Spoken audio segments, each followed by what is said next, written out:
गाय के गोबरा से अगना लिपाइबो, गजा मोती चौका हो पुराय, गजा मोती चौका हो पुराय।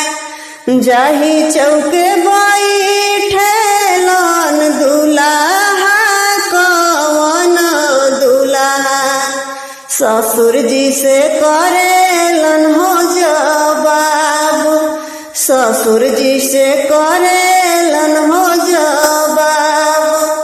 हमरा के चाही ससुर कार मोटर साइकिल, पढ़ल धियावा हो जरूर, पढ़ल धियावा हो जरूर।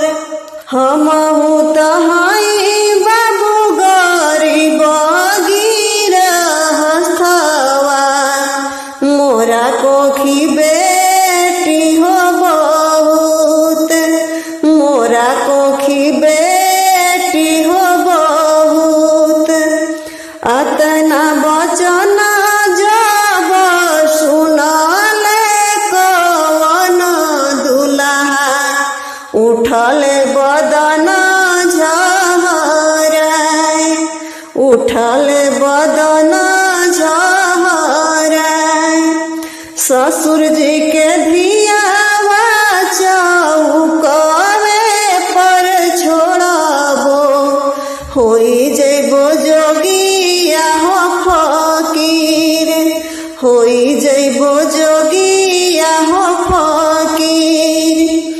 गाय के गोबरा से अगना लिपाइबो, गजा मोती चौका हो पुराय, गजा मोती चौका हो पुराय।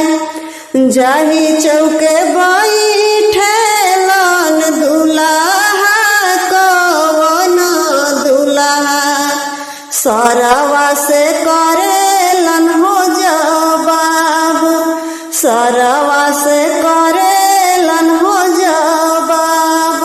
हमरा के चाही सरऊ कार मोटर साइकिल, सुंदर बहिनी हो जरूर, सुंदर बहिनी हो जरूर।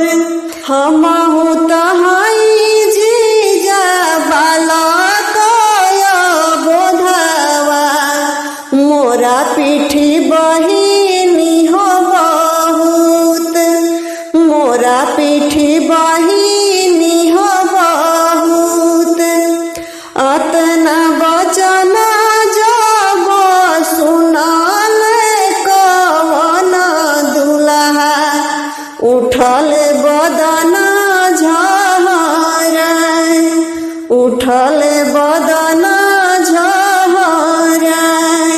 सरऊ के बहिनी चौकवे पर छोड़बो, लवट भलू